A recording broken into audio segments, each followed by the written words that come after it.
Hello, my dear students and dear viewers. It's me Hussain, and you are watching Education with Entertainment. आज जो topic आपके सामने लेकर आए हूँ ये भी एक रिक्वेस्ट है कि जो है वो एक लॉन्ग क्लास जो है वो दी जाए इंग्लिश लैंग्वेज पर, बिकॉज कि जब हम बात करते हैं अब्रॉड कोर्सेज की, चाहे वो आइल्स हो, पीटी हो, या आजकल डुओलिंगो जो है वो लॉकडाउन में चल रहा है, सो ये इंग्लिश कोर्सेज ही हैं। तो सबसे पहले अगर आपको गुड मार्क्स चाहिए, कुछ अच्छे मार्क्स चाहिए इंटरनेशनल कोर्सेज में, या अगर आप जो है वो +2 लेवल में या बैचलर लेवल में अगर आप कुछ अच्छे मार्क्स गेन करना चाहते हैं इंग्लिश में, तो सबसे पहले आपको जो है वो बेसिक इंग्लिश जो है वो सीखना होगी। इंग्लिश सीखने के बहुत से तरीके हैं। फर्स्ट ऑफ ऑल मैं बताता चलूँ कि लैंग्वेज कोई भी हो उसमें आपको 4 स्किल्स पर जो है वो महारत हासिल करना होगी। You must know 4 skills if you want to have the good language, either it is English or Japanese or Korean or any other language of the world. First of all, listening, then afterwards we move forward towards reading and then writing, and then it comes to an end of speaking. जब भी आप language की बात करते हैं तो आपको 4 तरीके का जो टेस्ट है वो पास करना होता है। मैं नेपाली में भी थोड़ा सा बताता चलूँ कि जैसे पनि तपाईँलाई ल्याङ्ग्वेजको टेस्टमा जानुहुन्छ, क्लियर गर्नुहुन्छ, तपाईँलाई 4वटा टेस्ट एनी हाउ क्लियर गर्नै पर्छ: listening, writing, reading end speaking. तो हम लोग भागते हैं थोड़ा ग्रामर की तरफ, हम लोग जाते हैं थोड़ा दूसरी चीज़ों की तरफ। ठीक है, ग्रामर भी इम्पोर्टेंट है, मैं आज आपको ग्रामर का सेशन भी एक दूंगा। ग्रामर इज इम्पोर्टेंट, लेकिन सबसे पहले हमें क्या करना है, अपनी वोकैबुलरी पावर को बढ़ाना है। जब भी आप बात करते हैं कि आपको लैंग्वेज बोलनी है, just example you can take that if I speak Nepali, तो मेरी ग्रामर कोई खास इतनी अच्छी है नहीं। ये जो भी है इन्वायरमेंट से सीखा, यहीं पर रहकर सीखा, इसी इन्वायरमेंट से सीखा, और इसी इन्वायरमेंट से सीखते सीखते जो है वो आज मैं कुछ 60-70% जो है वो मैं नेपाली बोल सकता हूँ। बट अगर आप बात करें कि अगर आपको अबूर हासिल करना है, अगर आपको एक स्किल चाहिए एक लैंग्वेज में, तो फिर आपको उसकी बेसिक्स की तरफ जाना पड़ेगा। मिसाल के तौर पर जस्ट एग्जांपल मैं आपको देता हूँ कि क्रिकेट आजकल नेपाल में बहुत फेमस है और इंडिया पाकिस्तान में हमारे व्यूवर्स हैं, तो क्रिकेट तो हमारा एक पैशन है। तो अगर मैं बात करूं, चाहे वो कोई भी कोच हो, टीचर जो है वो कोच ही होता है, टीचर जो है वो एक फैसिलिटेटर है। हम वो टीचर्स नहीं हैं जो प्राइमरी लेवल पे बच्चों को पढ़ाते हैं, वो भी टीचर ही हैं, हम भी टीचर ही हैं, लेकिन जब आप थोड़े बड़े लेवल पे आ जाते हैं तो आप टीचर से फैसिलिटेटर बन जाते हैं, आप टीचर से एज अ कोच बन जाते हैं, आप कोचिंग का काम करते हैं, आप जो है एक इंस्ट्रक्टर का काम करते हैं। तो हम जो है वो इंस्ट्रक्टर्स हैं, हम फैसिलिटेटर्स हैं, हम कोच करते हैं। तो कोचिंग में सबसे पहले जो कोच आपको एक चीज सिखाता है, क्रिकेट में भी आपको एक ही चीज सिखाता है कि अगर आप बैट्समैन हैं तो आपको जो है वो फ्रंट फुट पे आपको बैट को कैसे लेकर आना है, आपकी फ्रंट फुट की टेक्निक कैसी है। बट अगर मैं आपको दूसरी तरफ भी लेता चलूं कि बहुत सी दुनिया में प्लेयर जो हैं वो ऐसे पैदा हुए जिनकी टेक्निक्स अच्छी नहीं थी, लेकिन उन्होंने कमाल कर दिखाया। मैं एग्जांपल देता चलूं महेंद्र सिंह धोनी की, टेक्निकली बहुत अच्छे नहीं थे, बहुत साउंड नहीं थे, लेकिन उनकी एक लीडरशिप जो रिकॉर्ड्स उन्होंने हासिल किया वो कोई भी दुनिया का क्रिकेटर हासिल नहीं कर सका। लेकिन सबसे पहले जो एक कोच, एक फैसिलिटेटर जो आपको बताता है, वो ये अब आपको बताता है कि आपने बेसिक्स पे काम कैसे करना है। अगर आप बॉलर हैं तो आपको जो है वो आपकी सीम और स्विंग पे हाथ आपका जमता है कि नहीं जमता। तो same as a English language teacher, as an English language facilitator, मैं आपको ये बताना चाहता हूं कि आपको जो है वो बेसिक्स पे काम करना पड़ेगा। आप जितनी मर्जी अच्छी वोकैबुलरी कर लें, लेकिन जब तक आपको कमांड नहीं आएगी, जब तक आप जो है वो एक अपने अंदर से जो कॉन्फिडेंस है वो कॉन्फिडेंस बिल्डअप ही नहीं हो पाएगा, जब तक आप जो है वो अपनी बेसिक्स को अच्छा नहीं करेंगे, बेसिक्स पे काम नहीं करेंगे। और बेसिक स्किल्स क्या हैं? बेसिक स्किल्स किसी भी लैंग्वेज के 4 ही होते हैं, चाहे वो दुनिया की कोई भी लैंग्वेज हो। आपको सबसे पहले जो है वो लिसनिंग करना पड़ेगी। मैं सबसे पहले बताता चलूं कि लिसनिंग ही एक ऐसी चीज है जिससे हम जो है वो लैंग्वेज में आगे चल सकते हैं, लैंग्वेज में जो है वो एक अबूर हासिल कर सकते हैं। एक्सेंट में भी डिफरेंसेस होते हैं। बहुत सारे स्टूडेंट्स ये भी कहते हैं कि सर हमें एशियन लैंग्वेज जो है वो बहुत अच्छी तरीके से समझ आ जाती है, whenever the Asian speaks we understand very clearly, but whenever the foreigner speaks we do not understand. That is also the difference of then accent. Accent आपका जो लहजा है वो बात करने का वो डिफरेंट होता है, क्योंकि जो एक मदर टंग होती है जैसे कि मैं एक उर्दू स्पीकिंग हूँ, एक पंजाबी स्पीकिंग हूँ, तो मेरी टोन जो है वो बचपन से ही एक डिफरेंट माइंडसेट में जो है ये टोन जो है ये ढल चुकी है। लेकिन अगर आप नेपाली हैं तो आपकी टोन एक डिफरेंट तरीके से होगी। जब आप उर्दू बोलेंगे एक नेपाली, तो आप आराम से पहचाने जाएंगे कि आप जो है वो उर्दू के नेचुरल स्पीकर नहीं है या हिंदी के आप नेचुरल स्पीकर नहीं है। बिकॉज के बहुत सारी गलतियां जो है वो हम कर जाते हैं जब आप बात करते हैं। इसी तरीके से जब फॉरेनर जो है वो कोई उर्दू बोलेगा या हिंदी बोलेगा या नेपाली बोलेगा, तो वो इतनी अच्छी हिंदी नेपाली जो है वो नहीं बोल सकता। क्यों? क्योंकि उसका एक्सेंट डिफरेंट है, उसकी जो टोन है, जो एक यहाँ पे बेसिकली जो बचपन से एक छोटे होते हुए जो टोन सेट होती है हमारी लैंग्वेज एक्सपर्ट्स की, जो हमारी जुबान है, जो टंग है, ये उसी हिसाब से, उसी इन्वायरमेंट के हिसाब से सेट होती है। तो ये जो टोन का जो एक्सेंट है ये हम बिल्डअप तो कर सकते हैं, बट हम नेचुरल टोन में जो है वो नहीं जा सकते। तो नेचुरल टोन में भी अगर आप मेहनत करेंगे, लेकिन ये आगे की बात है। सबसे पहले तो आपको जो है वो सुनना है, सुनना पड़ेगा। सुनने के लिए क्या करना है? सबसे पहले आप जो है वो लिसनिंग कीजिए, चाहे वो बीबीसी है, चाहे वो CNN है। आप इंग्लिश के ट्यूटोरियल्स हैं, आजकल तो यूट्यूब पे भी बेइंतहा जो है वो मटेरियल मौजूद है इंग्लिश लैंग्वेज का। इंस्टीट्यूट्स हैं, अपने टीचर्स को सुनिए, आप इंग्लिश लैंग्वेज को सुनिए। जब तक आप लैंग्वेज को सुनेंगे नहीं तो आप नहीं सीख पाएंगे। सुनने का तरीका ये भी नहीं है कि आप जो है वो जस्ट एक लेक्चर ही सुने। सुनने का तरीका ये भी होता है कि अगर आप वाकई लैंग्वेज सीखना चाहते हैं, अगर आप वाकई लैंग्वेज पे कमाल हासिल करना चाहते हैं, तो फिर आप गाना भी सुन सकते हैं। उस गाने के जो वर्ड हैं, जो भी आपको समझ में आता है, उस वर्ड को कॉपी पर लिखिए। मोबाइल सबके पास मौजूद है, एंड्रॉइड मोबाइल सबके पास मौजूद है, इंटरनेट फैसिलिटीज मौजूद हैं। वर्ड को सर्च कीजिए और याद रखिएगा साइकोलॉजी हमेशा यही कहती है कि जो चीज इंसान खुद करता है, खुद तलाश करता है, वो कभी भी नहीं भूलता। तो जरूरी नहीं है कि आप लेक्चर ही सुने। अगर आप लेक्चर सुनेंगे इंग्लिश लैंग्वेज के, तो वो भी जो है वो आपके लिए बेहतर होगा। अगर एक मैं मिसाल आपको देते चलूं कि मेरा एक स्टूडेंट था, अभी भी है, बहुत अच्छी दोस्ती भी है उनके साथ, आजकल वो अब्रॉड में है। तो वो क्या करते थे कि मैं जब लेक्चर देता था तो वो मेरी क्लास रिकॉर्ड करते थे। तो मैं अक्सर उनसे पूछता था कि आप मोबाइल फर्स्ट में रखते हैं और आप जो है वो मेरी वॉइस रिकॉर्ड करते हैं, क्लास की आप जो है वो वॉइस रिकॉर्ड करते हैं, तो आप इसका करते क्या है? तो वो कह रहा था कि सर मैं जो है वो आपके 1 घंटे की जो क्लास है, जो हम क्लास में जो हम स्पीकिंग करते हैं, मैं इसको रिकॉर्ड करता हूं क्योंकि मैं घर पे जाके इसको 2 बार सुनता हूं। तो जो वर्ड मुझे समझ में नहीं आता, मैं उसको 2 बार 3 बार मैं सुनता हूं। वो एक बेसिक लैंग्वेज का स्पीकर थे, बट आज उनकी अगर आप लैंग्वेज सुनेंगे तो आप परेशान हो जाएंगे कि वो एक इतने अच्छे स्पीकर 3 महीने के अंदर कैसे बने। तो मेहनत तो करना पड़ती है। सबसे पहले तो सुनिए। एक और मिसाल मैं छोटी सी आपको देता चलूं कि मैं कई बार मिसाल देता हूं कि बच्चा जो है वो जब पैदा होता है तो 1-1.5 साल के बाद जो है वो छोटे छोटे वर्ड जो है वो मामा, पापा, पानी वगैरह जो है वो बोलना शुरू करता है। लेकिन अगर वो जैसे आगे बढ़ता जाता है, वो क्या करता है, वो इन्वायरमेंट से ही सीखता है। अगर आप घर पे गालियां देते हैं, मिसाल के तौर पे, वैसे वालिदैन देते तो नहीं है, लेकिन अगर आपके घर का माहौल अच्छा नहीं है, अगर आप जो है वो ऑफिशियल लैंग्वेज या कुछ अच्छी लैंग्वेज घर में यूज नहीं करते, तो जाहिर सी बात है कि बच्चा भी वही सीखेगा। और फिर वो बड़े होकर उसके अंदर जो है वो पुख्ता हो जाती है, ग्रो अप कर जाता है, तो वो उसके अंदर जो लैंग्वेज है वो रच बस जाती है।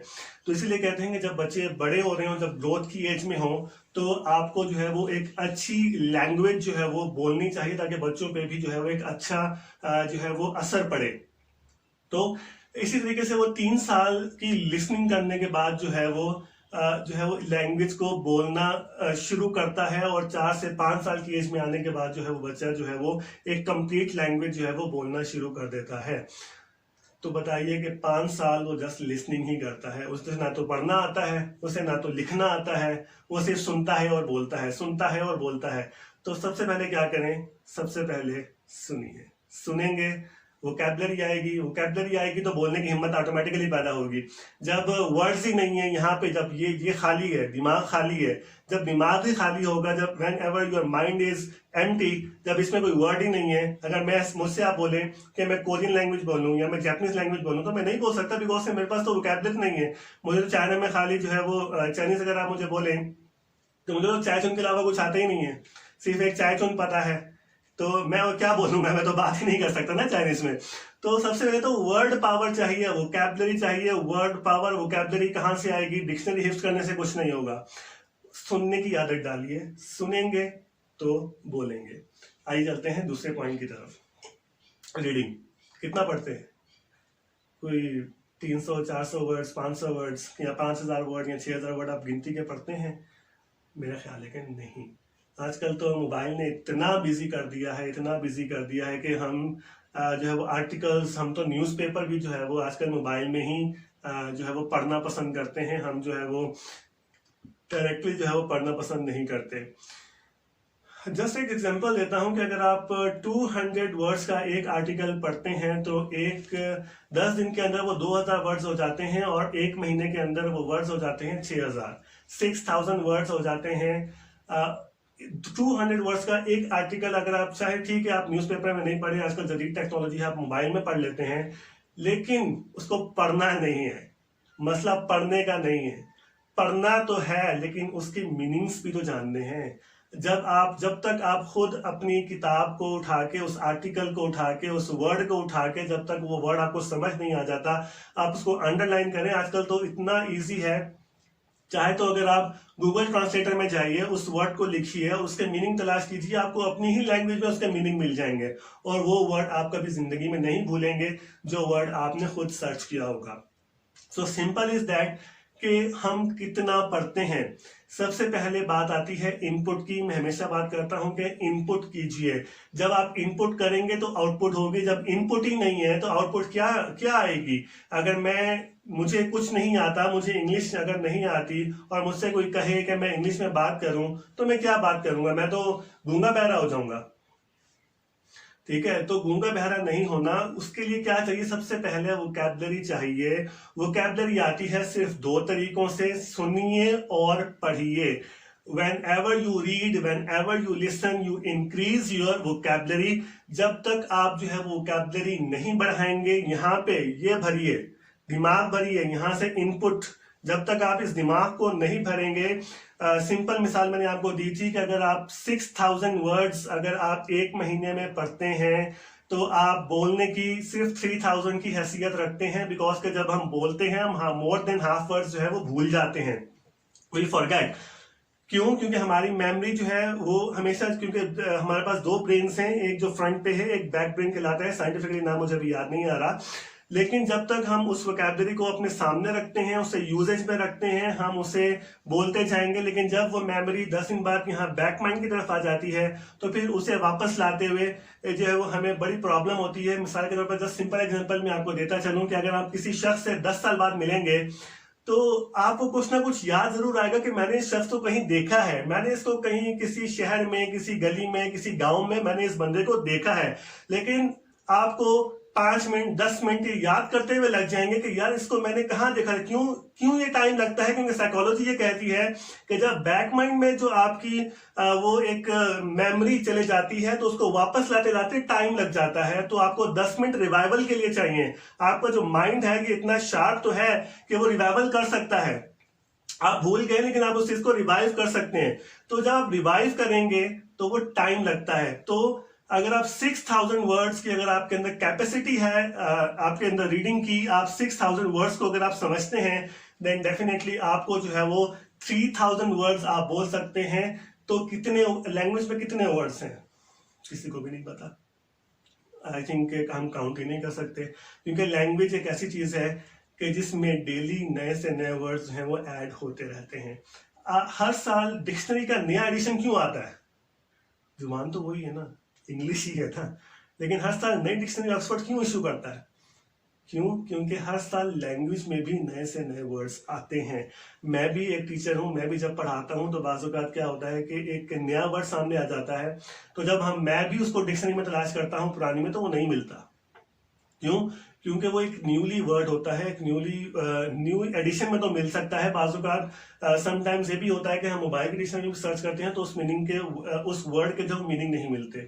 तो लैंग्वेज जो है वो एक चेंज होती रहती है। हम कैसे कह सकते हैं कि जी हमने तो 2010 में अंग्रेजी पढ़ ली थी तो अब मैं बिल्कुल अंग्रेजी बोल सकता हूं? आप भूल जाएंगे।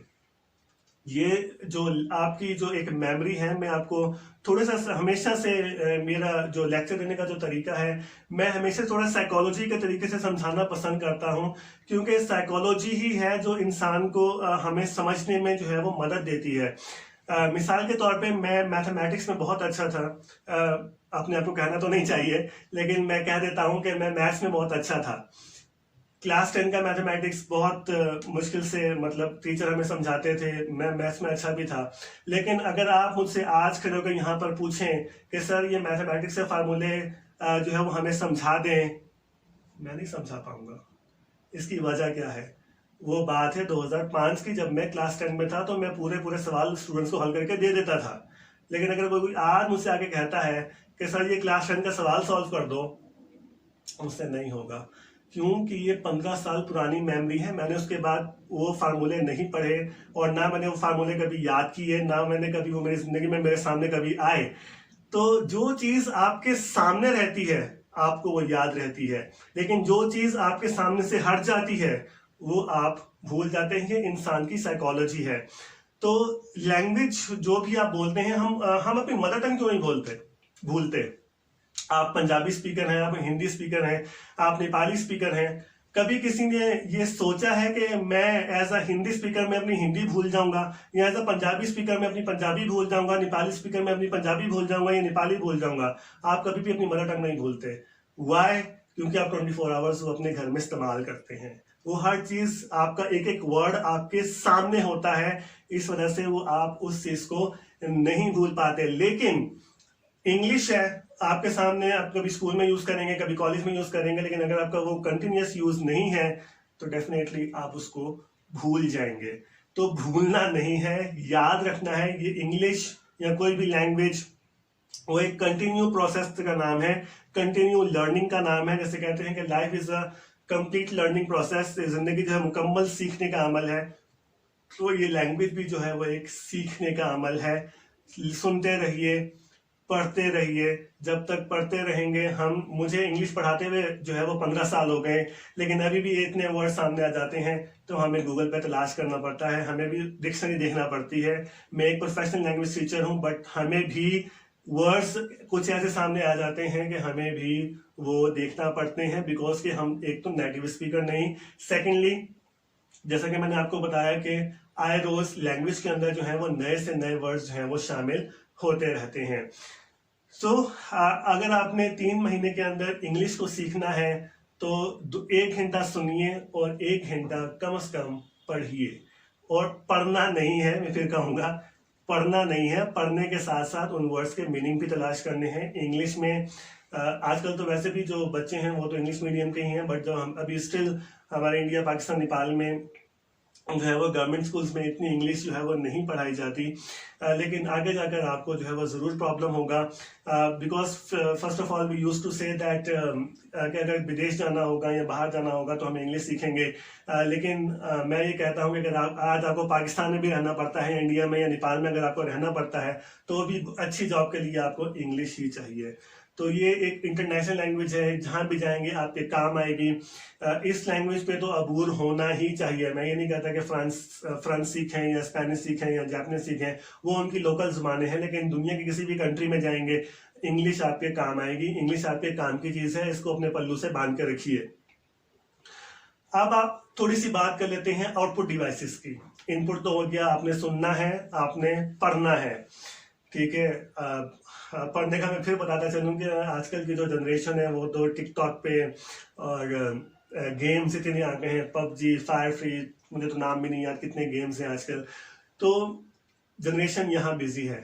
जनरेशन को बिजी कीजिए लर्निंग प्रोसेस में। जब हम छोटे थे तो हम जो है वो नॉवेल्स थे, उनसे भी सबक आमोज कहानियां मिलती हैं, बच्चों की कहानियां मिलती हैं, हम वो पढ़ा करते थे। हम टीवी पे बैठ के जो है कुछ ऐसे प्रोग्राम्स, जो क्विज प्रोग्राम्स आते थे, तारिक अजीज शो हो गया, या इस तरह के इंटेलिजेंसी के जो प्रोग्राम आते थे हम वो देखा करते थे। तो उससे माइंड शार्प होता है। पबजी खेलने से माइंड शार्प नहीं होता, और ना ही जो फ्री फायर, वो दूसरे जो आप टिकटॉक पे, वो एक ठीक है कीजिए, इंजॉयमेंट है, इंजॉयमेंट पे किसी की पाबंदी नहीं है, आप इंजॉयमेंट कीजिए, लेकिन इतनी इंजॉयमेंट ना कीजिए कि आपकी जिंदगी से इंजॉयमेंट खत्म हो जाए। बिकॉज के जब आप 20-22 साल के होंगे, जब आपको जिंदगी में आगे बढ़ने का अमल आएगा, जब आपको आपने प्रैक्टिकल लाइफ में जाना होगा, तो फिर आपकी जिंदगी में पीछे से भी इंजॉयमेंट ही होगी और आगे सिर्फ एक फुल स्टॉप होगा। तो अपनी जिंदगी को ऐसा बनाइए कि इंजॉयमेंट के साथ साथ आगे भी एक लर्निंग प्रोसेस चलता रहे। आइए चलते हैं कुछ आउटपुट डिवाइसेस की तरफ। अब आउटपुट में क्या करना है? आउटपुट में हमारे पास आता है राइटिंग और हमारे पास आता है स्पीकिंग। जो सबसे बड़ा मसला हम देखते हैं, लिखने को तो कुछ ना कुछ हमारा नेपाली, इंडियंस और पाकिस्तानी लिख ही जाते हैं, कुछ ना कुछ तो लिख ही जाते हैं। चाहे मैं स्कूल की बात करूं, ऐसे राइटिंग हो गया, लेटर राइटिंग हो गया, या और भी फ्री राइटिंग्स हैं, कुछ ना कुछ स्टूडेंट्स जो हैं वो लिख ही जाते हैं। बट अगर बात की जाए स्पीकिंग की, स्पीकिंग बहुत वीक होती है, स्पेशली हम एशियंस की। और कुछ हमारी नेपलीज इंग्लिश नेपलीज हैं या पाकिस्तानीज हैं या इंडियंस हैं, और एक्चुअली यहाँ पे एक लैंग्वेज नहीं है। अगर हम नेपाल की बात करें तो मोर देन 80 लैंग्वेजेस हैं। इंडिया में पता नहीं कितनी थाउजेंड्स ऑफ लैंग्वेजेस हैं। पाकिस्तान में भी अराउंड 25 लैंग्वेजेस बोली जाती हैं। तो हर एक टोन जो है वो डिफरेंट है, हर एक का जो सेटअप है, यहाँ का टोन का, जो गले का जो सेटअप है वो डिफरेंट है। तो बाज़ों का जो है वो एक जब हम बात करते हैं कि वो इंग्लिश बोलते भी हैं तो समझ ही नहीं आता। अगर हम समझ भी जाएंगे तो गोरा नहीं समझेगा। तो जब तक बात तो उनको समझानी ना। अगर आप अब्रॉड कोर्सेज की बात करते हैं IELTS-PT की, तो आपके जो टेस्ट लेना है स्पीकिंग का, वो तो फॉरेनर ने लेना है ना, या कंप्यूटर ने लेना है। PT में जाए, डुलिंगो में जाए, तो कंप्यूटर आपका टेस्ट लेगा। तो कंप्यूटर में भी उन्होंने वो एक चिप जो है उन्होंने इंस्टॉल की है जो आपके एक्सेंट को समझती है। That chip understands your accent. तो लहजे पे भी कवर कीजिए। जरूरी नहीं है कि मिसाल के तौर पे अगर मैं एक आपको मिसाल देता चलूं कि दिस इज द मार्कर, मैं आपको सिंपल लैंग्वेज में बताता हूं। अगर हम एशियन लैंग्वेज में हम कहते हैं और किसी का अच्छा एक्सेंट है तो कहते हैं दिस इज अ मार्कर। लेकिन अगर गोरा इंग्लिश में अगर हम बोलेंगे, मतलब इंग्लिश एक्सेंट में, दिस इज अ मार्कर, तो जरूरी नहीं कि आप मार्कर बात करके बात करें। समझाना, अगले को समझाना, सबसे पहले जो मकसूद हो वो अगले को समझाना हो कि आप बोलना क्या चाहते हैं। सबसे पहले अगर आप मार्कर के चक्कर में लग जाएंगे और अपनी टोन को चेंज करने लग जाएंगे तो फिर ग्रामर और पीछे सारी जो वोकैबुलरी है वो तो पीछे रह जाएगी, आपको खाली आपके टोन की पड़ जाएगी। So yes, accent is important, लेकिन सबसे पहले जो है वो बोलना है। अपने एक्सेंट की भी जो है वो परवाह नहीं करनी। सबसे पहले बोलेंगे, बोलने के बाद ही जो है वो आपका एक्सेंट जो है वो इम्प्रूव ऑटोमेटिकली होना शुरू हो जाएगा, बिकॉज के आप कॉन्फिडेंस गेन कर जाएंगे। बहुत सारे स्टूडेंट्स तो इसी वजह से नहीं बोलते कि वो कहते हैं कि ग्रामर की प्रॉब्लम है। भाईजान, ग्रामर की प्रॉब्लम तो होगी ना। ग्रामर के बगैर ठीक है, आज जहाँ पे एज लगना है वहां लगाओगे, क्या करोगे? जहाँ V1 लगना होगा वहां V2 लगा दोगे, इससे ज्यादा तो कुछ नहीं होगा ना। तो बोलो ना यार, क्यों नहीं बोलते? क्यों डरते हो? क्यों कॉन्फिडेंस बिल्डअप नहीं करते? जब तक बोलोगे नहीं तो कॉन्फिडेंस जो है वो कैसे आएगा? मैं फिर आपको एक मिसाल देता हूं कि जब बैट्समैन जो है वो 10-12 रन बना लेता है ना, तो उसका कॉन्फिडेंस बिल्डअप हो जाता है। वो कवर ड्राइव भी बड़ी अच्छी खेलता है, वो ऑफ ड्राइव भी बड़ी अच्छी खेलता है, वो लेग पे भी बड़ी अच्छी हिटिंग कर लेता है। लेकिन जब वो आते साथ जब बैट्समैन आता है तो चाहे वो सचिन तेंदुलकर ही क्यों ना हो, उससे बॉल मिडल भी नहीं होता। मिडल करने में भी प्रॉब्लम होती है। जब कोई अच्छा फास्ट बॉलर या अच्छा स्पिनर सामने खड़ा हो तो बॉल मिडल भी नहीं होती। तो इसी तरीके से है कि जब आपको बोलना ही नहीं आता, आप नए नए उस लैंग्वेज के अंदर आए हो तो गलती तो करोगे ना भाई। सचिन तेंदुलकर भी तो सबसे ज्यादा रन सचिन तेंदुलकर ने बनाए। वो एक लेजेंड है ऑल ओवर द वर्ल्ड। हम भी उनके दिल से रिस्पेक्ट करते हैं। लेकिन आपको ये भी पता होगा कि सबसे ज्यादा सिफर पे भी वही आउट हुए। सबसे ज्यादा रन तो उन्होंने बनाए, लेकिन सबसे ज्यादा सिफर पे आउट होने वाले खिलाड़ी भी सचिन तेंदुलकर ही हैं। लेकिन वो महान कैसे बने? इसलिए छोड़ना नहीं है, गलती सबसे होती है। तो अगर मैं आज एक बार सिफर पे आउट हो जाता हूं, क्या मतलब मैं छोड़ दूंगा खेलना? मैं गिव अप कर दूंगा? गिव अप ही तो नहीं करना। मसला तो यही आता है कि आप एक बार फेल होते हैं, आप 2 बार फेल होते हैं या 3 बार फेल होते हैं। आपने गिव अप नहीं करना। जब आप गिव अप कर देते हैं कि यार मैं तो बोल ही नहीं सकता, मेरी तो ग्रामर ही अच्छी नहीं है, मैं तो इसकी जगह आवाज लगाता हूं, तो यार लगा दो, क्या फर्क पड़ेगा? क्या पड़ता है? अगर आप स्पीकिंग में, क्योंकि जब तक वही बात है कि कॉन्फिडेंस जो है वो आपकी लाइफ में सबसे इंपॉर्टेंट है। जब तक आप इंटरव्यू में जाते हैं, आप इंटरव्यू में जाकर जब आप बात करते हैं, लेकिन जब तक आप इंटरव्यू जो है वो इंटरव्यूअर जो है वो आपके फेशियल एक्सप्रेशंस को पढ़ता है, चाहे आप किसी भी एम्बेसी में जाके इंटरव्यू देकर आएंगे या आप किसी भी लैंग्वेज में जाके आप अपना इंटरव्यू देकर आएंगे, तो वो आपके फेशियल एक्सप्रेशंस को पढ़ता है कि बंदे के अंदर कितनी सकत है, how much he has the confidence. अगर आप जॉब पे जाते हैं तो सबसे पहले वो आपसे ये नहीं पूछता कि भाई आप ये काम कर सकते हो कि नहीं कर सकते। सबसे पहले वो ये पूछेगा आपसे, आपका बैकग्राउंड पूछेगा, आपकी टोन से जज करेगा कि आपके अंदर टोन कैसी है, आपके अंदर सामने बैठ के बात करने की आपके अंदर सलाहियत है कि नहीं है, स्किल है कि नहीं है। तो स्किल्स को बढ़ाना है, स्किल्स को बढ़ाने के लिए क्या करना पड़ेगा, कॉन्फिडेंस लेना पड़ेगा। कॉन्फिडेंस कहां से आएगा, चुप रह के तो कोई भी कॉन्फिडेंस नहीं आता। जब तक आप बोलेंगे नहीं तो कॉन्फिडेंस कैसे आएगा। मैं अपनी मिसाल देता हूं, अगर मैं नेपाली नहीं बोलता, मुझे 6 साल हो गए नेपाल में, अगर मैं नेपाली नहीं बोलता तो क्या मैं आज 70% 80% में नेपाली बोल देता हूँ, या मैं इतनी नेपाली बोल देता हूँ कि मैं दूसरों को समझा सकता हूँ नेपाली के अंदर कि मैं क्या बोलना चाहता हूँ, इतना तो मैं समझा ही देता हूँ। तो अगर मैं स्टार्टिंग ना लेता, अगर मैं स्टार्ट ना करता, तो आज मैं क्या इस मकाम पे होता कि मैं 70-80% जो है मैं जुबान बोल लेता? कभी भी नहीं हो सकता। तो ठीक है, पहले 2 साल सुना, 1.5 साल 2 साल सुना, सुनने के बाद इस जुबान से कोशिश की, 2-4 वर्ड गलत बोले गए, गलत बोला, अगले से बोला कि भाई माफी दे देना, मेरी नेपाली अच्छी नहीं है ठीक है, नेपाली अच्छी नहीं है। तो लेकिन क्या है कि बोलना, कॉन्फिडेंस गेन करना, आज मैं कॉन्फिडेंस से बोल लेता हूं। तो सिंपल इज दैट कि सबसे पहले जो आपके अंदर की जो एक कहते हैं ना कि हर इंसान के अंदर एक डिफरेंट टैलेंट है। मे बी कि आप अच्छे टीचर नहीं होंगे, लेकिन आप एक अच्छे डॉक्टर हो सकते हैं, आप एक अच्छे वकील हो सकते हैं, आप एक अच्छे इंजीनियर हो सकते हैं, आप किसी मशीनरी का काम अच्छा कर सकते हैं। तो खुदा ताला ने जो है वो हर इंसान को एक डिफरेंट टेक्निक दी है, एक डिफरेंट सलाहियत दी है, डिफरेंट स्किल्स हैं हर एक इंसान के पास। अगर मैं एक अच्छा टीचर हूं इंग्लिश का, लेकिन मैं एक अच्छा टीचर नहीं बन सकता मैथ्स का। टीचर तो टीचर ही हुआ ना। मैं इंग्लिश टीचर हूं, क्या मैं अच्छा मैथ का टीचर भी हो सकता हूं? क्या मैं अच्छा साइंस का टीचर भी हो सकता हूं? नहीं हो सकता है कि मैं साइंस पढ़ा दूं, हो सकता है कि मैं मैथ्स पढ़ा दूं, लेकिन अगर आप किसी प्रोफेशनल टीचर को मेरी जगह पे खड़ा करेंगे तो वो अच्छा पढ़ा सकेगा। क्यों? Because he is specialist in that and I am specialist in English.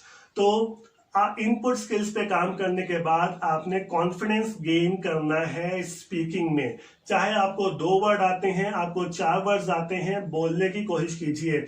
अपने फ्रेंड सर्कल में आजकल तो मैसी एजुकेशन कुछ ज्यादा है, तो आप ये नहीं कह सकते कि किसी को इंग्लिश ही नहीं आती। जिनको इंग्लिश आती है, आपके ब्रदर सिस्टर्स हैं, आपके रिलेटिव्स हैं, आपके फ्रेंड्स हैं, उनसे बात कीजिए कि इंग्लिश से बात करने की कोशिश कीजिए। उन्हें ये बताइए कि आप इंग्लिश सीख रहे हैं, आप गलती करेंगे। लोगों के हंसने से मत डरिए, लोगों के हंसने से घर पर मत बैठिए, क्योंकि आपकी जिंदगी का मसला है। लर्निंग करनी है तो फिर हंसने से जो है वो आपको जो है वो बाज आना होगा। हंस के जो है वो गुजारा नहीं होता, घर पे बैठ के गुजारा नहीं होता। अगर आपने जो है वो आगे जाना है तो फिर आपको आगे चलना पड़ेगा। लोगों की कड़वी कसैली बातें भी सुननी पड़ेंगी, लोगों का हंसना खेलना भी बर्दाश्त करना पड़ेगा, सब कुछ करना पड़ेगा। अगर आप में जो है वो एक पैशन है, एक आप में जुनून है कि yes I want to learn, जिस बंदे में ये पैशन आ जाता है ना कि मैं कुछ भी हो जाए मैंने अब करके छोड़ना है, तो फिर वो करके ही छोड़ता है। दुनिया में बहुत बड़ी बड़ी मिसालें हैं कि जिनको इंग्लिश नहीं आती थी, या जिनको अगर हम बात करें कि वो इंग्लिश का एक वर्ड भी नहीं जानते थे, लेकिन वो एक स्पेशलिस्ट इंग्लिश टीचर्स भी मैंने उनको बनते हुए देखा है। क्या वजह है? वजह यही है कि सब जब आप ये कह देते हैं कि मैंने अब ये काम करना है, तो बस फिर बात खत्म हो जाती है। तो फिर बोलने से मत डरिए, बोलिए। गलती ग्रामर की होती है, होने दीजिए। गलती किसी भी चीज की हो, होने दीजिए, लेकिन आपको बोलना पड़ेगा। जब आप बोलते जाएंगे ऑटोमेटिकली आपको खुद ब खुद रियलाइज होगा कि अब मैंने इज लगाना था तो वाज लगाना था, अब मैंने जो है वो हैज की जगह हैव लगा दिया है, अब मैंने V1 की जगह V2 लगा दिया है। आप खुद सेल्फ रियलाइज करोगे। जब आप सेल्फ रियलाइज करोगे तो आप अपनी गलती खुद पकड़ोगे। जब अपनी गलती खुद पकड़ोगे समझ लो आप सीखना शुरू हो गए। जब तक इंसान जो है वो अपनी गलती खुद नहीं पकड़ता, इसका मतलब उसको आता ही नहीं है। लेकिन जब इंसान अपनी गलती खुद पकड़ लेता है ना, चाहे जिंदगी का कोई भी शोबा हो, जब आपने ये सीख लिया कि हाँ यार मैंने ये काम गलत कर दिया है, अब मैंने इससे सीखना है, तो समझ लीजिए कि फिर आप जो है वो आप एक नेक्स्ट स्टेप पे आ गए हैं। आपने उस बेसिक स्टेप को जो है वो अबूर कर लिया है। थोड़ा सा राइटिंग स्किल्स की तरफ चलते हैं, था स्पीकिंग का। अब होता क्या है कि बीइंग अ टीचर मैंने कई बार ये देखा कि स्टूडेंट्स जो हैं इवन 12th स्टैंडर्ड में या अगर हम आइल्स में पीटी की बात भी करें तो स्टूडेंट एक लाइन भी, नॉट ऑल, मैं सब स्टूडेंट्स की बात नहीं कर रहा, तो कुछ स्टूडेंट जो है वो ऐसे तो पूरा लिखते हैं, नंबर 1 भी नहीं लेते। उसकी वजह क्या है? उसकी वजह मैं बता देता हूँ। क्योंकि अगर आप स्पीकिंग की बात करें तो स्पीकिंग में क्या होता है कि अगर आपने 2-4 वर्ड कहीं V1 की जगह V2 भी लगा दिया, कहीं इज एम आर की जगह वाज वर्ड भी लगा दिया, तो समझने वाला समझ जाता है कि आपने क्या बोला। लेकिन राइटिंग जो है एक ऐसी चीज है जिसमें आपको ग्रामर के परफेक्शन चाहिए। You must no, you must be good at grammar.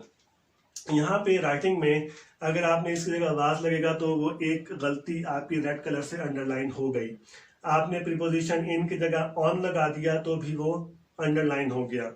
जब आपने पार्ट्स ऑफ स्पीच पढ़े होंगे, जब आपने ग्रामर टेंसेस पढ़ी होंगी, जहाँ पे प्रेजेंट सिंपल लगेगा तो प्रेजेंट आपने पास्ट सिंपल यूज कर दिया, V1 की जगह V2 यूज कर दिया, तो टीचर ने सीधा अंडरलाइन कर देना है। जब टीचर सीधा अंडरलाइन करेगा तो क्या होगा? मार्क्स हो गए। और जो दूसरी सबसे बड़ी गलती हमारे जो स्टूडेंट्स कर जाते हैं, स्पेलिंग। स्पेलिंग ना तो सीखने का कोई तरीका है और ना ही स्पेलिंग सिखाई जा सकती है। स्पेलिंग और राइटिंग दो ऐसी चीज़ें हैं कि ये इंसान को खुद ही करना पड़ती है। आपको कोच बैटिंग सिखा सकता है, आपको कोच जो है वो बॉलिंग सिखा सकता है, फील्डिंग नहीं सिखा सकता। फील्डिंग करना फील्डर की जिम्मेदारी होती है, वो खुद ग्राउंड में जाए और ड्रिल्स करे। क्योंकि कोच का काम होता है कि आपको बैटिंग के फ्लॉ, जो भी आप में फ्लॉ है, जो भी आप में वीकनेसेस है, वो बता देगा आपको। बॉलिंग के अंदर आपकी कहाँ सीम में खराबी आ रही है, कहाँ स्विंग में खराबी आ रही है, कहाँ लाइन और लेंथ में प्रॉब्लम आ रही है, वो आपको समझा देगा कोच। लेकिन कोच कभी ये नहीं सिखा सकता कि कैच ऐसे आएगा तो ऐसे पकड़ना है, ये कोई नहीं बताएगा। तो राइटिंग की, मैं हैंड राइटिंग की बात कर रहा हूँ कि हैंड राइटिंग एक ऐसी चीज है कि बहुत सारे कोचेस हैं इसके भी, लेकिन मैं इस चीज को नहीं मानता। इसी तरीके से स्पेलिंग भी है। स्पेलिंग में अगर आपको साउंड्स का पता है, अगर आप जानते हैं कि साउंड्स, जो ए साउंड क्या देता है, बी का साउंड क्या होता है, सी का साउंड कहाँ होता है, डी का साउंड कहाँ लगता है, स्पेशली वॉवल्स का साउंड कहाँ लगता है, और कहाँ पे जो है वो वर्ड्स जो है वो साइलेंट हो जाते हैं। जैसे नाइफ है तो के यहाँ पे साइलेंट है, तो ये कुछ वर्ड्स ही होते हैं ऐसे, अदरवाइज तो स्पेलिंग बड़ा सीधा तरीके से चलती है। अगर आपको जस्ट साउंड्स का पता लग जाए तो ये आपको खुद ही करना पड़ता है। ये कोई भी कोच जो है वो आपको नहीं सिखा सकता कि कहाँ पे ए का साउंड है, कहाँ पे बी का साउंड है, कहाँ पे सी का साउंड है। ये मैंने जैसे मिसाल दी कि आप बैटिंग सीख सकते हैं, आप बॉलिंग सीख सकते हैं, लेकिन आप फील्डिंग नहीं सीख सकते। फील्डिंग करने के लिए अपनी जान खुद जाके मारनी पड़ती है ग्राउंड में जाके। तो यहाँ पे भी अगर आप, we can teach you writing, we can teach you speaking, we can teach you listening and reading as well, लेकिन हम आपको ये नहीं सिखा सकते कि आपको हैंड राइटिंग में बेहतर कैसे बनाना है। सिंपल सा मिसाल दे सकता हूँ कि अगर आप राइटिंग अच्छी करना चाहते हैं तो 4 लाइन वाली कॉपी में लिखिए, और जो एक तरीकाकार है, मैं तरीकाकार तो समझा सकता हूँ, लेकिन आपका हाथ पकड़ के तो कोई भी नहीं लिखवा सकता आपको, क्योंकि ये जो हाथ है ये आपका नेचुरल है, और हर एक बंदे की जो राइटिंग है वो डिफरेंट है। जैसा कि ये हमारे हाथ के अंदर जो लाइनें हैं ना, ये भी डिफरेंट है। और आपके जो फिंगरप्रिंट्स हैं, ये जो फिंगरप्रिंट्स दुनिया में क्यों लिए जाते हैं, क्योंकि ये फिंगरप्रिंट जो है वो कभी भी किसी के मैच नहीं करते। तो इस तरीके से जो ये हाथ है, ये जो हाथ की जो लिखाई है, what ever your hand and what ever its writing, it's your own. तो ये जो राइटिंग है ना, ये राइटिंग हर इंसान की एक अपनी नेचुरल है। आप सीख तो सकते हैं, लेकिन बहुत अच्छा, मतलब बहुत सारे स्टूडेंट्स को मैंने देखा कि वो एक्स्ट्रा ऑर्डिनरी लिखते हैं। तो हर इंसान जो है एक्स्ट्रा ऑर्डिनरी नहीं लिख सकता। आप इम्प्रूवमेंट कर सकते हैं, इम्प्रूवमेंट आ सकती है, लेकिन एक्स्ट्रा ऑर्डिनरी पे जाना थोड़ा मुश्किल होता है। तो बात करते हैं स्पेलिंग की भी। स्पेलिंग में भी मैंने आपको बताया कि साउंड्स का, तो ये साउंड आपको खुद ही पढ़ना पड़ेंगे, साउंड खुद ही आपको देखना पड़ेगा कि कौन सा वर्ड कहाँ पे कैसे मैच करता है।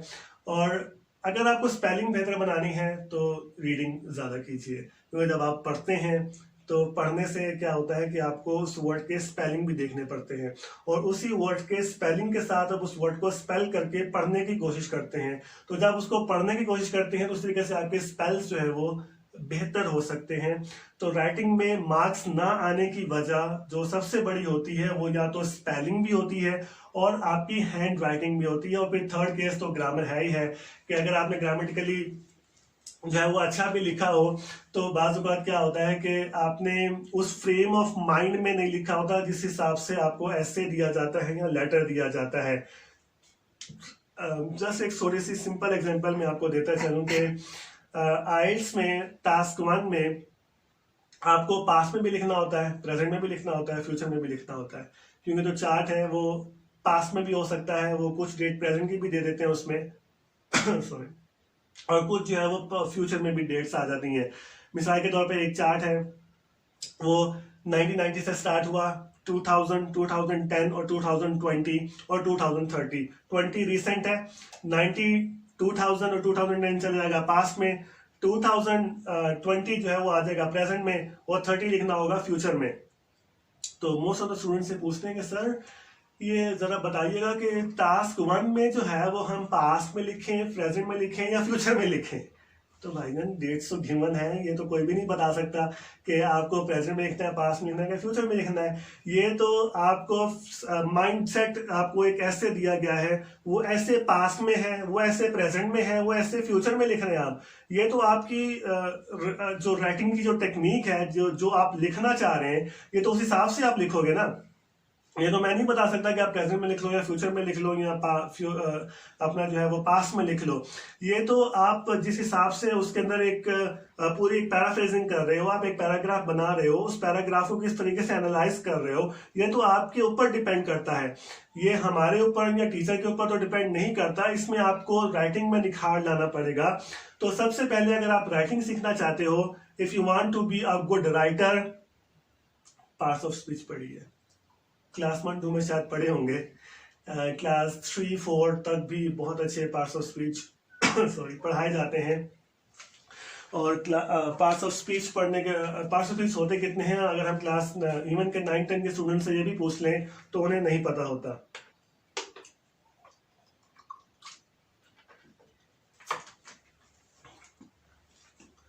उसके बाद आ जाती हैं टेंसेस की तरफ।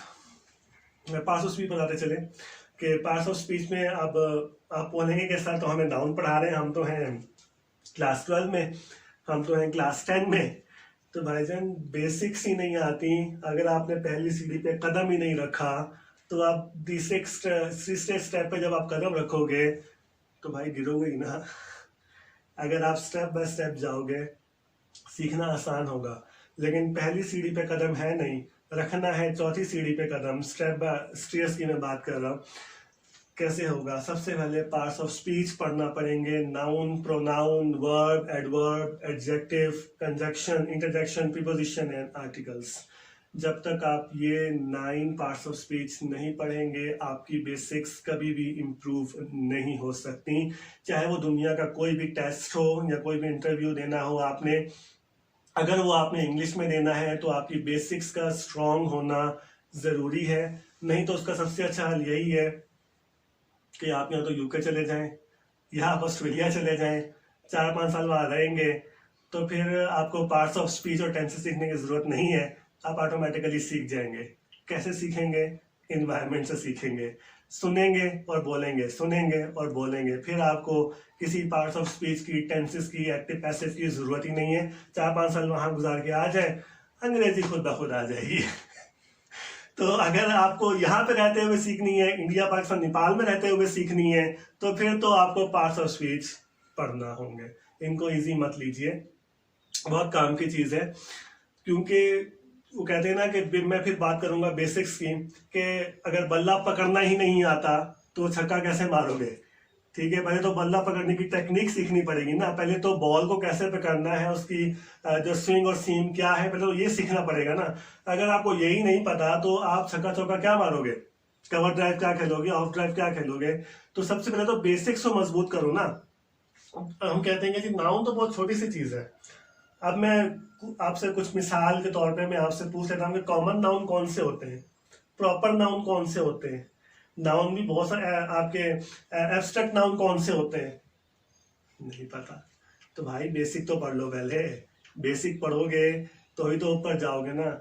और एक और चीज मैं आपको बताता चलूं कि जितनी बेसिक स्ट्रांग होगी ना, हाँ, जितनी बेसिक आपकी स्ट्रांग होगी उतना ही आप एक अच्छा स्पीकर बन सकते हैं इस लैंग्वेज का।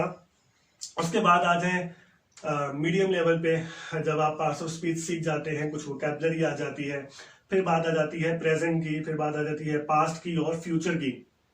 बिकॉज इंग्लिश में जो है वो पास्ट प्रेजेंट और फ्यूचर का हमें जो है वो बहुत ज़्यादा ख्याल करना पड़ता है। अगर हम प्रेजेंट में लिख रहे हैं तो हमें V1 यूज़ करना है, पास्ट में लिखते हैं तो V2 यूज़ करना है, फ्यूचर सिंपल में लिखते हैं तो हमें फिर विल प्लस V1 यूज़ करना है। या अगर हम बात करें, अगर कोई बात कंटिन्यू है, कोई काम जारी है तो वो प्रेजेंट कंटिन्यूअस है, अभी जारी है तो प्रेजेंट कंटिन्यूअस है। अगर पास्ट में जारी था, कंटिन्यू है, अभी मुकम्मल नहीं हुआ है, तो डेफिनेटली वो फिर पास्ट कंटिन्यूअस में जाएगा, तो उसमें फिर V4 प्लस ING लगेगा। अगर वो फ्यूचर में जारी होगा तो फिर विल बी प्लस ING होगा। तो ये बहुत सारी चीज़ों का ख्याल करना पड़ता है। परफेक्ट टेंसेस है, अभी का अभी काम मुकम्मल हुआ है, सो डेफिनेटली वो प्रेजेंट परफेक्ट है, हैज हैव के साथ V3 लगाना पड़ेगा। अगर वो पास्ट में कंप्लीट हुआ है तो फिर हैड के साथ V3 लगेगा। अगर वो फ्यूचर में कंप्लीट होगा कभी किसी टाइम पे जाके तो फिर विल हैव प्लस वर्ब 3 लगेगा। या अगर आप बात करेंगे परफेक्ट कंटिन्यूअस स्ट्रक्चर्स है तो ये 12 टेंसेस हैं, गिनती के 12 ही हैं। 9 हो गए पार्ट्स ऑफ स्पीच और 12 हो गए आपके टेंसेस। 12 टेंसेस सीखना मुश्किल काम है। 12 टेंसेस क्या सीखे नहीं जा सकते? इंग्लिश में है क्या, 12 टेंसेस ही तो हैं और पार्ट्स ऑफ स्पीच है। मैं भी एक्टिव पैसिव पे नहीं जा रहा, मैं भी इनडायरेक्ट स्पीच पे नहीं जा रहा, या मैं और दूसरे झमेलों में नहीं पढ़ता। मुझे तो अभी बेसिक चाहिए ना। मुझे तो अभी जस्ट समझ लें कि मैं बच्चा हूँ, ठीक है। मुझे अभी नहीं पता कि आगे लेवल पे जाके क्या होना है। मैं अभी आपको प्रोफेशनल लेवल पे नहीं लेके जा रहा, मैं आपको बेसिक्स बता रहा हूँ। बेसिक्स के अंदर क्या है, पार्ट्स ऑफ स्पीच पढ़िए। पार्ट्स ऑफ स्पीच है 9। कितने दिन लगेंगे पढ़ने में? 9 है, 9 दिन में पढ़ लेंगे। 9 नहीं 18 में पढ़ लो यार, ठीक है। 9 पार्ट्स ऑफ स्पीच है, 18 दिन में पढ़ लो। 12 टेंसेस है, 24 दिन में पढ़ लो, तो अभी 2 महीने में बेसिक तो कंप्लीट हो जाएगा। जब बेसिक कंप्लीट हो जाएगा तो फिर इंटरमीडिएट आपके लिए आसान हो जाएगा। क्योंकि एक्टिव पैसिव अगर हम बात करें एडवांस लैंग्वेज की, या अगर हम बात करें इनडायरेक्ट स्पीचेस की, कि जब किसी ने कुछ कहा तो हम उसको कैसे अपने अल्फाज में बयान करेंगे, वो तो फिर बात आ जाती है हाई लेवल की, मतलब कि प्रोफेशनल लेवल की। सबसे पहले तो बिगनर्स बनिए ना, बिगनर्स बनेंगे तो प्रोफेशनल लेवल पे जाएंगे। मैं अगर आपको यहीं पे खड़े होकर अभी मैं पार्ट्स ऑफ स्पीच के मैं आपको आते नहीं और मैं आपको पढ़ा दूं यहाँ पे इनडायरेक्ट स्पीच और पैसिव वॉइस, आपके तो सर से ऊपर से निकल जाएगा, आप अगली बार मेरी क्लास ही नहीं लोगे। क्यों नहीं लोगे भाई? इसमें मेरा कसूर है? कसूर हो सकता है अगर मुझे पता है कि आपका लेवल क्या है, अगर मुझे आपका लेवल का पता होगा, अगर मुझे ये पता है कि आप 0 लेवल के हैं और मैं पढ़ा दूं आपको एक्टिव वॉइस पैसिव वॉइस, तो फिर मेरा कसूर है। लेकिन अगर मुझे नहीं पता और आप मेरी क्लास में आके बैठ जाते हैं दूसरे लोग स्टूडेंट्स के साथ जिनका मुझे पता है, तो फिर मेरा कसूर नहीं है। तो लैंग्वेज को सीखने के लिए स्टेप बाय स्टेप ही जाना पड़ता है। ये एक लॉन्ग प्रोसेस है। बहुत सारे लोग आपको कहेंगे ये एक किताब पढ़ लीजिए आपको इंग्लिश आ जाएगी, झूठ है, टोटल झूठ है। वो कहते हैं कि एक हफ्ते के अंदर फर इंग्लिश बोले, तो फिर आप फर तो बोल सकते हैं लेकिन अंग्रेजी नहीं बोल सकते। तो ये सब झूठ है, इन बातों पे ध्यान ना दीजिए, मेहनत कीजिए, लगन के साथ काम कीजिए। सबसे पहले मैंने कहा कि दिन में सुनिए, सुनने के बाद पढ़िए, पढ़ने के बाद बोलिए और फिर लिखने में उसको इम्प्लीमेंट कीजिए।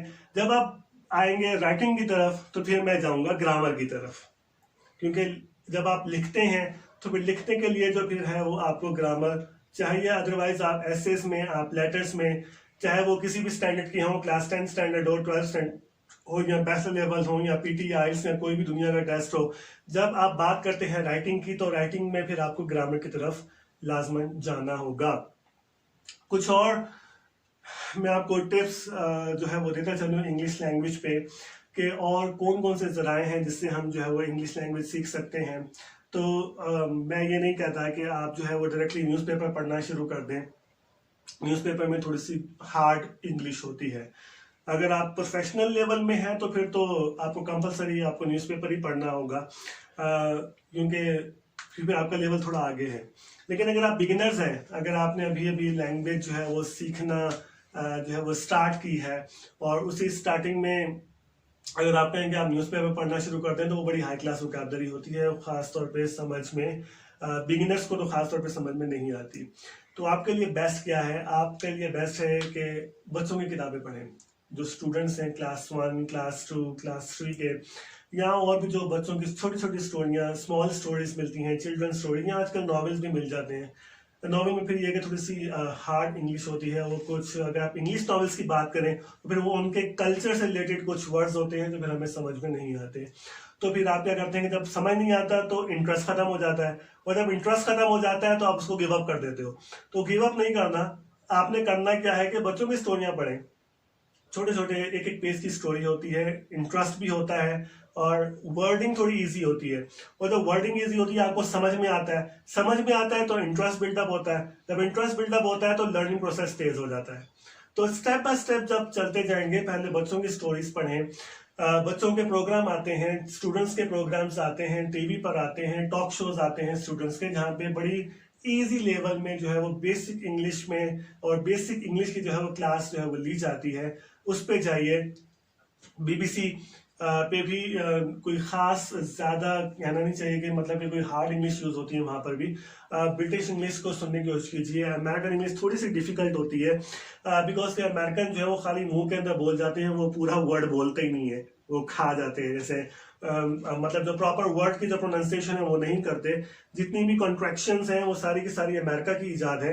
ब्रिटिश जो है वो पूरा बोलेगा, जब भी ब्रिटिश में बोलेंगे वो पूरा बोलेंगे। कैसे बोलेंगे? जैसे डू नॉट अमेरिकन बोलते हैं डोंट, हम यहाँ बोलते हैं डज नॉट, अमेरिकन बोलेगा डजंट। तो इस तरीके से उन्होंने हर एक चीज के, जैसे हम बोलते हैं वी हैव, एशियंस भी बोलते हैं, ब्रिटिश भी बोलते हैं वी हैव, वो बोलते हैं विव। उन्होंने दोनों को मिला के, वो उसका भी खा गया, इसका भी एक वर्ड खा गया, दोनों को मिला के एक वर्ड बना दिया, वी हैव को बोल दिया विव। ओके, तो इस तरीके से अमेरिकन अगर आप सुनेंगे तो अमेरिकन में आपको थोड़ा सा प्रॉब्लम होगा। तो बेहतर यही है कि बिगिनर्स जब आप हैं तो बिगिनर्स में आप ब्रिटिश इंग्लिश को सुनिए, क्योंकि वो एटलीस्ट पूरा बोलेंगे, और जब वो पूरा बोलते हैं तो डेफिनेटली उनकी इंग्लिश को जो है वो समझना जो है वो थोड़ा सा आसान हो जाता है। बीबीसी को सुनिए। मैं ये नहीं कहता कि फर्स्ट ऑफ ऑल गाने सुनना शुरू कर दें, क्योंकि गाने जो सॉन्ग्स हैं definitely in songs cultural language थोड़ा यूज होता है, थोड़ा हार्ड। अगर आप कहें कि हिंदी में भी या नेपाली में भी अगर आपको थोड़ा सा सेंस के साथ अगर आप काम लें, तो गानों के अंदर, सॉन्ग्स में बड़ी डिफिकल्ट सी जो है वो लैंग्वेज यूज होती है। तो अगर आप सुनना चाहते हैं सुनिए, सुनने में हर्ज नहीं है, लेकिन कोशिश ये करें कि सबसे पहले वो मटेरियल उठाएं, वो मटेरियल इस्तेमाल करें कि जहां पे आपका इंटरेस्ट जो है वो क्रिएट हो, आपका इंटरेस्ट जो है वो डेवलप हो। वहां से ऐसी कोई मवाद या ऐसी कोई मटेरियल ना उठाएं जहां से आपका कॉन्फिडेंस लेवल जो है वो शेक हो जाए, क्योंकि जब कॉन्फिडेंस लेवल शेक होगा तो आप जो है वो गिव अप की पोजीशन की तरफ जाएंगे। लेकिन अगर कॉन्फिडेंस बिल्डअप होगा तो आप जो है वो स्ट्रेट फॉरवर्ड जाने की जो है वो कोशिश करेंगे, और इससे जो है वो आपका कॉन्फिडेंस है वो बिल्डअप होगा। और जब कॉन्फिडेंस बिल्डअप होता है तो डेफिनेटली आप इस जो है वो बहुत सारी चीज़ों को सीखते हो, और बहुत सारी चीज़ें जो है वो आप कर सकते हो। मैं आपको थोड़े से अपने एक्सपीरियंसेस मैं आपको बताता चलूँ। मैं ख़ास तौर पे एक स्टूडेंट का यहाँ पे जिक्र करता चलूँ। बहुत स्टूडेंट्स तो बहुत आते हैं लाइफ में, लेकिन कुछ स्टूडेंट्स के साथ जो बहुत अच्छी कहने देगा यारी दोस्ती भी हो जाती है, क्योंकि हम जिस लेवल पढ़ाते हैं टीचर सब इक्वल है। मैं ये नहीं कहता कि मैं बड़े लेवल पे पढ़ाता हूँ, टीचर सब इक्वल हैं, चाहे वो प्राइमरी लेवल का हो या हम कॉलेज लेवल के या यूनिवर्सिटी लेवल के हों, टीचर सब इक्वल हैं। सबका सबका काम जो है वो पढ़ाने का ही है। लेकिन जब हम स्कूल में पढ़ा, मैं खुद बजाते खुद जब मैं स्कूल में पढ़ाता हूँ तो मेरी कोई फ्रेंडशिप नहीं होती किसी के साथ, क्योंकि वो बच्चे हैं तो उनको एक लिमिटेशन में थोड़ा डर के साथ उनको रखना पड़ता है। But when you go to college, university और आईएलटीएस एंड पीटी, तो हमारी कुछ यारी दोस्ती उनसे बिल्डअप हो जाती है, फ्रेंडशिप बिल्डअप हो जाती है। तो मैं एक स्टूडेंट का यहाँ पे जिक्र करता चलूँ कि जब वो स्टूडेंट मेरे पास आया तो वो 0 लेवल पे था, उसको ख़ास इंग्लिश बिल्कुल भी समझ नहीं आती थी और क्लास 8 पास था वो। मतलब उन्होंने कहीं जाना था, किसी कंट्री में अप्लाई करना था, वहाँ के लिए एसएलसी जो है वो कंपलसरी था। सबसे पहले उन्होंने वहाँ जाने के लिए 20 साल स्टडी को छोड़ दिया था उन्होंने। 20 इयर्स हो गए थे स्टडी को छोड़े हुए। 20 साल बाद स्टडी को ज्वाइन किया at the age of 35। Study छोड़ी थी 15-16 साल की उम्र में, 14 साल की उम्र में, और 35 साल की उम्र में उन्होंने एसएलसी को ज्वाइन किया और 2 साल पढ़ा। 2 साल 9 और 10 के क्लास 10 के उन्होंने यहाँ पर एग्जाम्स दिए और वो एग्जाम्स उन्होंने फर्स्ट डिवीजन में क्लियर किए। उसके बाद आ जाते हैं उनकी दूसरी कामयाबी की तरफ। फिर जाने के लिए चाहिए था इंग्लिश लैंग्वेज, क्योंकि इंटरव्यू जो होना था वो इंग्लिश में होना था। तो जब उन्होंने मुझसे 3 महीने मुझसे क्लासेस ली, मेरी क्लासेस को बाकायदा रिकॉर्ड किया और रोज़ाना घर में जाके वो रिकॉर्ड करके सुनते रहे क्लासेस को, और एक कंप्लीट स्पीकर बने, कंप्लीट इंग्लिश लैंग्वेज के स्पीकर बने। मेरी बड़ी अच्छी यारी दोस्ती भी थी, मैं उनको एक्स्ट्रा टाइम भी देता था। बाज़ बात हम वॉकिंग करते करते भी एक साथ निकल आते थे, कभी चाय पी ली एक साथ, कभी जो है वो कुछ मोमो खा ली या कभी कुछ और साथ खा लिया। तो भी इंग्लिश में कन्वर्सेशन उनके साथ करते रहना। तो आफ्टर 4 और 5 मंथ्स जब उन्होंने इंटरव्यू का टाइम आया तो उनको स्पेशल क्लास भी दी मैंने कि इंटरव्यू में प्रिपेयर कैसे किया जाए, इंटरव्यू में जाना कैसे है, स्काइप इंटरव्यू कैसे देना है। एंड देन आफ्टरवर्ड्स उनकी कामयाबी का सफ़र शुरू हुआ। उन्होंने वो इंटरव्यू क्लियर किया और जब वो यहाँ पे थे नेपाल में, तो उनका जो घर था वो किराए पर था, रेंटेड होम में रह रहे थे। अच्छी पोस्ट पे काम कर रहे थे बट रेंटेड होम में थे, कुछ अच्छी सैलरी थी उनकी, प्रोफेशनल थे वो। लेकिन आज वो इस कंट्री में नहीं है, वो एक और कंट्री में जा चुके हैं और यहाँ काठमांडू में 3 मंजिला बिल्डिंग खड़ी कर चुके हैं। आज उनको उसी घर से रेंट मिलता है जहाँ वो रहते थे। मतलब खरीदा भी, बनाया भी और वहीं से वो रेंट भी ले रहे हैं, अपने बच्चों को आला तालीम दिलवा रहे हैं। यह होती है कामयाबी। किस बिहाफ में मेरी, मैं ये नहीं कहता कि सिर्फ इंग्लिश ही आपको कामयाबी दिलाएगी, नहीं, दुनिया में और भी बहुत सारी चीज़ें हैं जिससे आप कामयाबी हासिल कर सकते हैं। लेकिन जहाँ भी जाएंगे बोलना तो पड़ेगा। किसी भी कंट्री में जाते हैं, इवन के नेपाल में ही क्यों ना रहें, आप पाकिस्तान में ही क्यों ना रहें, अगर आप पाकिस्तान में भी या इंडिया में किसी भी, अगर आपने 16 ग्रेड की ऑफिसर की जॉब चाहिए आपको, या अगर आपको मैनेजरियल पोस्ट चाहिए, तो अंग्रेजी तो बोलनी पड़ेगी। वो कहते हैं ना कि अंग्रेज तो चले गया लेकिन अंग्रेजी छोड़ गया। तो जब आप बात करें, अंग्रेज तो चले गए यहाँ से, अंग्रेज तो चले गया था यहाँ से 1947 में, अंग्रेज तो चले गया था यहाँ से, लेकिन वो अंग्रेजी यहीं छोड़ के गया है। तो हमें इसी, वो आजकल कोरोना चल रहा है ना, तो कहते हैं कि जी हमें तो कोरोना के साथ जीना पड़ेगा। कब तक लॉकडाउन करोगे? 6 महीने, 1 साल, 6 महीने तो हो चुके हैं, तो कब तक लॉकडाउन चलेगा? कोरोना तो खत्म होने वाला नहीं है, क्योंकि वैक्सीन तो आएगी, अभी अप्रूवल चल रहे हैं, पता नहीं साल बाद आएगी, 2 साल बाद आएगी। तो दुनिया तो जब तक वैसे ही अगर लॉकडाउन रहा तो दुनिया से ही हो सकता है वो कोरोना से ना मरे लेकिन भूख से मर जाएं लोग। तो यही बता दूं कि जिस चीज़ की अगर आप बात करते हैं उसे आपको कंप्लीट वे में जो है वो लेके चलना पड़ता है, क्योंकि वो कहते हैं गोरा तो गया लेकिन अंग्रेजी छोड़ गया। इसलिए मैं लॉकडाउन में जैसे आपको बताया कि कोरोना तो चल रहा है लेकिन दुनिया तो खुल गई है ना, अब ओपन हो चुकी है, ऑलमोस्ट फेज 3 में है ये वर्ल्ड इस कोरोना की वजह से। तो हमें भी इस अंग्रेजी के साथ जीना है, जैसे हम कहते हैं कोरोना के साथ हमें जीना है, तो हमें भी इस अंग्रेजी के साथ जीना है। अंग्रेजी के साथ कैसे जीना है? ना बोल के, जब तक नहीं बोलेंगे तो अच्छे लेवल पे नहीं जाएंगे, अच्छी पोस्ट नहीं आएगी। अच्छी पोस्ट नहीं आएगी तो अच्छी सैलरी नहीं आएगी, अच्छी सैलरी नहीं आएगी तो अच्छी लड़की नहीं मिलेगी, शादी नहीं होगी। शादी तो करनी है ना, फिर आगे बच्चे हैं, उनके अलग से खर्चे हैं। तो हर इंसान, जो भी एक इंसान इस दुनिया में आता है, तो उसकी सबसे पहली ख्वाहिश क्या होती है? और पाकिस्तान में भी पीपल्स पार्टी ने नारा लगाया था, रोटी, कपड़ा और मकान। क्या चाहिए? 3 बेसिक्स हैं आपके पास। आपको रोटी चाहिए खाने के लिए, क्योंकि जिंदा रहना है। तन पे कपड़ा चाहिए, क्योंकि आप विदाउट उसके तो बाहर नहीं जा सकते। और एक शेल्टर चाहिए।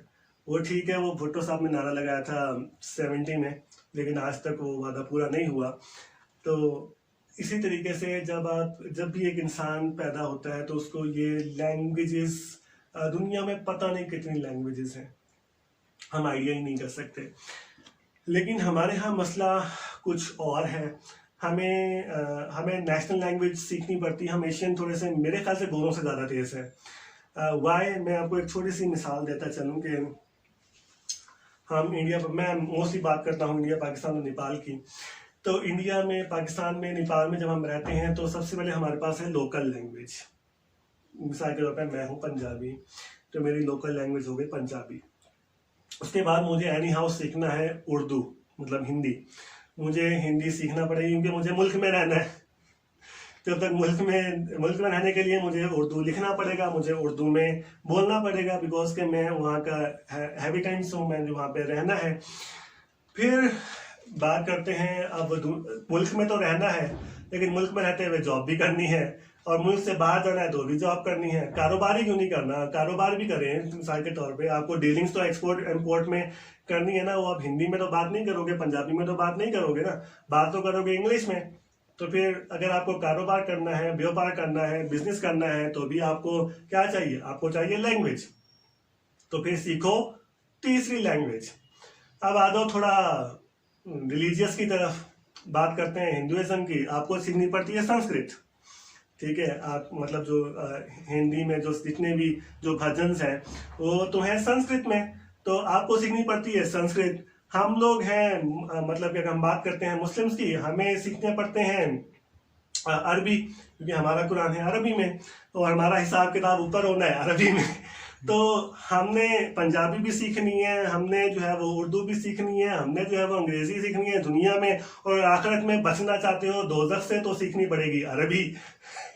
मतलब कि 4-5 लैंग्वेज तो आपको सीखना ही पड़ेंगी, चाहे कुछ भी हो जाए, क्योंकि आखिरत में भी कामयाबी चाहिए, दुनिया में भी कामयाबी चाहिए, और मुल्क में भी कामयाबी चाहिए।